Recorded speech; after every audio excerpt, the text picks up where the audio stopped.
Jean-Luc, on arrive progressivement vers la fin de l'émission. Ouais. Est-ce que tu aurais quelques mots de conclusion? Alors, une petite chose. Il en manquait un dans le trio. Alors vous d'abord et toi après. Je vous fais 3 minutes, pas plus, je vous promets. Donc d'abord, sur ces questions-là, on a le livre en français, effectivement, de Gabriel Zucman, Emmanuel Saez, qui s'appelle Le triomphe de l'injustice. Alors évidemment, c'est un peu cher, malheureusement, c'est 20 €. Mais voilà, ce livre existe et je pense que pour les gens qui peuvent se le procurer, c'est vraiment, ils expliquent tout, c'est absolument prodigieux. Je voudrais juste le dire rapidement, alors c'est un texte qu'on peut trouver assez facilement sur Internet. Je sais qu'il y a une angoisse chez beaucoup de gens sur la dette publique.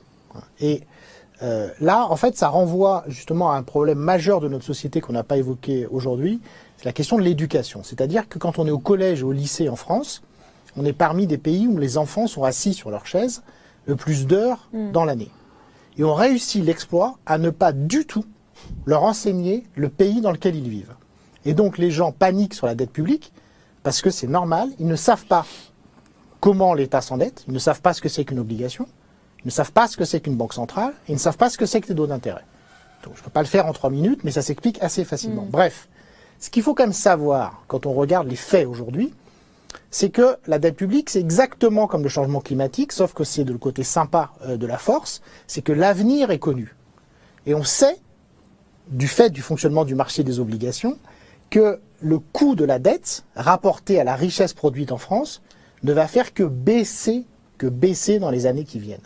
Ce que je veux dire par là, c'est que on a réussi tous collectivement. Et il y a beaucoup de gens dans les familles, on en parle souvent, qui sont inquiets sur la dette publique, et je comprends qu'ils le soient, mais je voudrais juste leur dire, et c'est pas un argument d'autorité, donc j'ai expliqué un long texte, en fait, le monde entier actuellement se bat pour prêter à la France. Vraiment.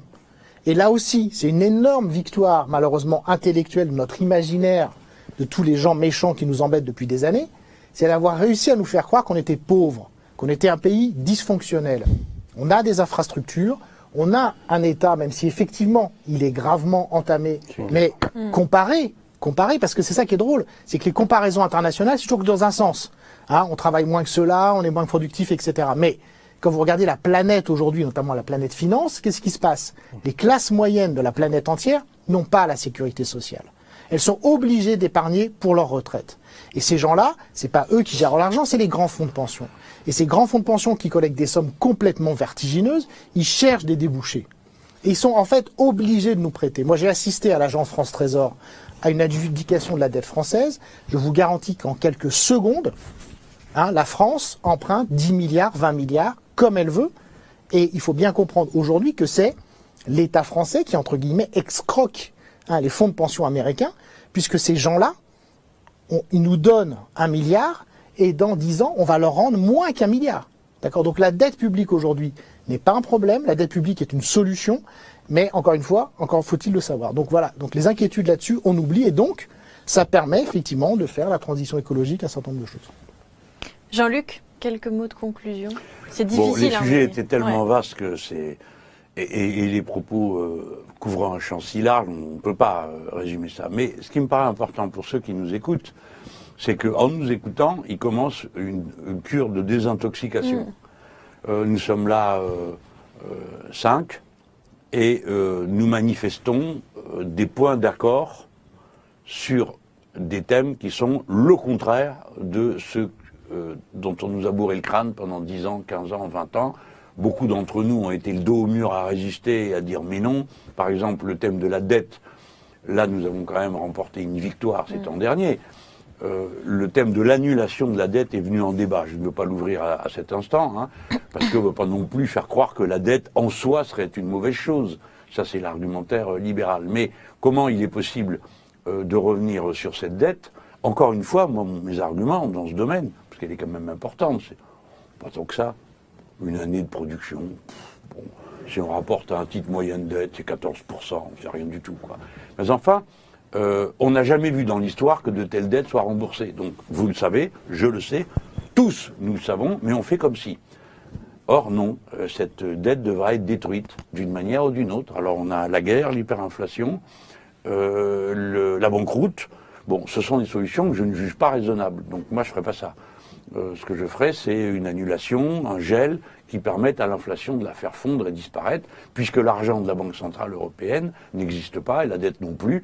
Tout ça est un peu mystérieux pour ceux qui m'écoutent. Et qu'est-ce qu'il dit? Que cet argent n'existe pas, mais on ne comprend pas. Bon, vous avez raison de dire qu'il y a là tout un travail d'éducation. Mais je reviens à ce que je disais, une cure de désintoxication. Si nous approfondissions notre échange, on retrouverait entre nous des points de discussion et de désaccord, sans doute. Hein. Non, pas si, ça, oui, non, comme ci, comme ça. Bon, mais ce que je veux dire à ceux qui nous écoutent, c'est un autre monde existe, il est réel, il est là, en partie, composé de bien d'autres gens qui ne sont pas forcément d'accord sur les moyens à mettre en œuvre, mais qui partent de la même prémisse. Les êtres humains ont droit à une existence digne, et le but de la société est de leur garantir ce droit. C'est ni plus ni moins que la Déclaration des droits de l'homme, hein, c'est du Robespierre première manière, autant qu'on veut. Et cet angle de vue nous oblige, mais ce qui va nous obliger encore plus, c'est la crise de destruction massive dont nous allons être les contemporains, et qui va nous obliger à réagir. C'est de l'utilité positive des crises écologiques, des crises économiques, parce que vous et moi, nous savons tous que cette masse de dollars qui flotte au-dessus du monde finira par percer un jour ou l'autre. Et que l'une des motivations essentielles des États-Unis d'Amérique, c'est de faire face à un phénomène de cette nature, et ils ne savent par quel bout l'attraper pour essayer de rattraper ce qu'ils ont fait pendant 20 ans, 30 ans, depuis 1971, en créant du dollar sans aucune contrepartie matérielle, la planche à billets. Ce qui choquerait les gens qui nous écoutent, si réellement, tout d'un coup, dans leur siège, se disaient « Mais qu'est-ce qu'ils sont en train de nous dire ?» Oui, les États-Unis d'Amérique font fonctionner la planche à billets non-stop depuis 1971, et c'est pas eux qui payent, c'est vous tous qui payez. Ah bon, ah bon. Il faut s'expliquer sur tout ça. C'est la difficulté d'une campagne politique dans un espace saturé par les sottises. Quand le fait divers remplace toute discussion, quand l'agression personnelle, la psychologisation, alors on va s'interroger beaucoup sur mon caractère, sur là, mais moins sur ce que je sais vraiment à propos de l'économie, à propos de l'espace, à propos de la mer. Tout ça est rangé dans la case folklorique, oui. Bon, d'accord, ça c'est les insoumis. Mais on va préférer ces autres débats. Donc nous allons avoir une lutte à mener, peut-être sur un éventail plus large que moi-même, les insoumis. Peut-être que d'autres aussi vont se dire, mais on a intérêt à imposer tel ou tel débat, parce que c'est là que ça se joue. Bon, ça c'est mes mots pour le moment. Réfléchissez, parce que c'est vraiment très mal parti, quoi. Si la campagne présidentielle, c'est le numéro auquel s'est livré Monsieur Macron depuis quelques mois, c'est-à-dire 90% de com', 10% de mensonges, et ensuite, les gens sont priés de le juger sur son aspect sympathique. C'est pas à la hauteur de ce qu'on va vivre, les amis, quoi. C'est ça qu'il faut que le monde se dise. Hein. C'est pas que je veux embêter le monde, ni non plus peindre noir sur noir. Mon caractère est plutôt optimiste. Je crois que le défi est un appel qui nous est lancé à faire mieux, à faire autrement. Mais en tout cas, le minimum, disons qu'on est d'accord, les 5, même si on était, et si on est en désaccord sur d'autres points, pour dire que la finalité de toute notre activité politique, c'est le droit au bonheur. Et que le reste est, c'est important, c'est intéressant, mais c'est subordonné à ce droit-là. Et qu'il ne faut pas avoir peur de le dire, et non plus quand on est un homme, parce que le virilisme ambiant nous interdit d'exprimer des sentiments.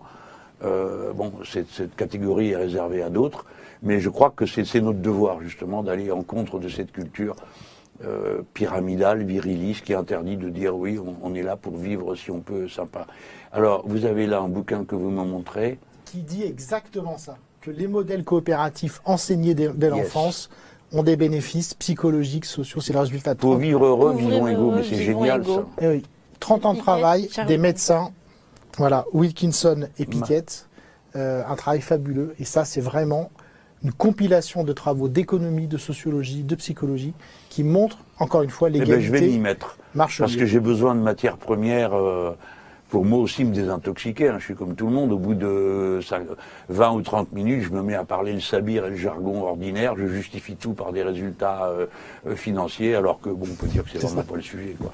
Et quand même, je termine en disant, lui, il nous a dit un mot important que vous allez entendre plus souvent, parce qu'il m'a décomplexé. C'est le thème d'économie mixte. Ah mais l'économie mixte, c'est qui c'est qui commande? Parce que j'ai déjà connu une période d'économie mixte, après 81, et puis on avait fait tellement mixte que c'était les autres qui commandaient. Donc ce qu'on pourrait faire, c'est renverser la vapeur, et ceux qui seraient au pouvoir, ceux qui donneraient le sens aux choses, ça serait l'intérêt général humain. Et ça serait vraiment la grande bonne nouvelle de ce moment. Mais ne désespérez pas, vous qui m'écoutez. Il y a des moments où ça peut paraître difficile, et alors, quand est-ce que ça a été facile pour nous? Jamais. Mais comme dit mon petit camarade Ruffin, à la fin, c'est nous qui allons gagner. Merci Jean-Luc. C'est la fin de cette émission, justement. C'est le moment de vous remercier d'avoir été là. Merci beaucoup à tous les trois. Merci aux équipes techniques qui permettent la tenue de cette émission. Merci à vous qui nous avez regardés. On espère que vous avez apprécié ce moment d'échange. Et donc, je vous rappelle quand même que vous pouvez trouver le 3e numéro des Cahiers de l'avenir en commun dans toutes les librairies et en ligne. Et que vous pouvez trouver les points de vente sur noussommepour.fr et bien d'autres choses. Alors, les semaines à venir vont être riches et denses, encore une fois, pour nous. Tous les jeudis à 18h30, vous pouvez retrouver les jeudis du programme. Ces 3 prochaines semaines, on va parler hôpital, handicap et service public de la petite enfance, chaque jeudi donc. Vous pouvez aussi retrouver les minutes de l'avenir en commun chaque dimanche.